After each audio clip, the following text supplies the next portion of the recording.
Turning towards now you becoming the head of the department and sort of changing the perceptions of corporate law being predominantly male focused. Yeah. You've been featured in Women in Law Awards. When you were becoming partner, I believe you're going on maternity leave as well. So did you find that when you were progressing through your career, that you had obstacles in place? Yeah, so I would say, Joe, obviously things were different, thankfully. They are very different in today's society. So I would say one of the biggest obstacles in my career has been the fact that I have felt that I have had to prove myself more than my male counterparts. But I actually think that is also probably one of the factors that's led to my success, because I've always been trying so hard.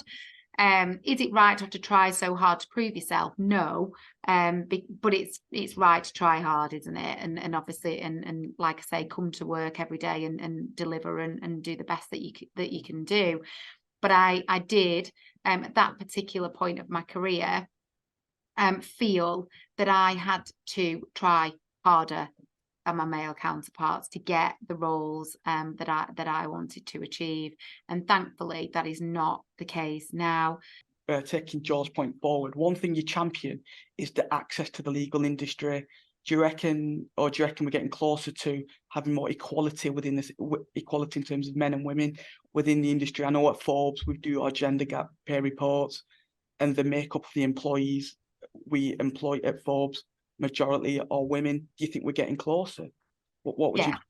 Yeah, I think we're getting closer. There's still work to be done in respect of having that parity at partnership level. Yeah. But what I've been trying to address for the last 5, 6, 7 years is that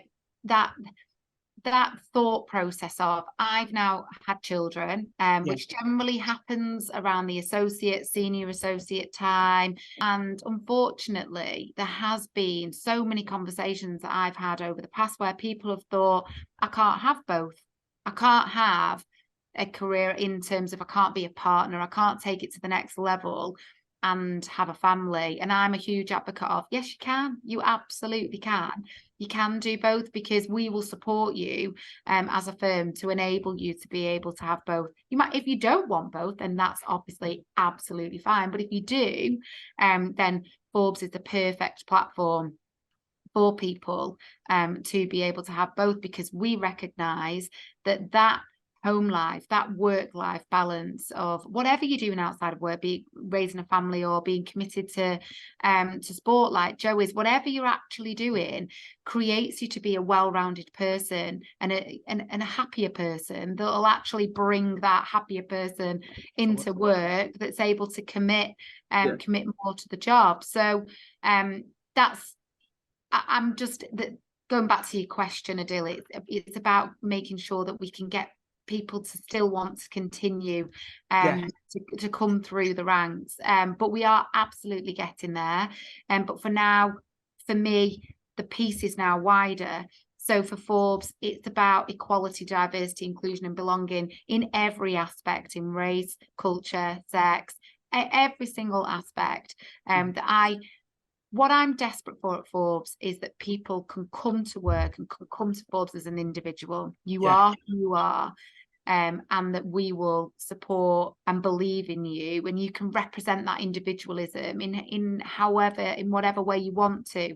And like I say, you then bring in your true self to work. And it was only when I accepted who I truly was that I felt like I then catapulted. And I think that's what we can create as a firm, that people can be here and be exactly who they want to be.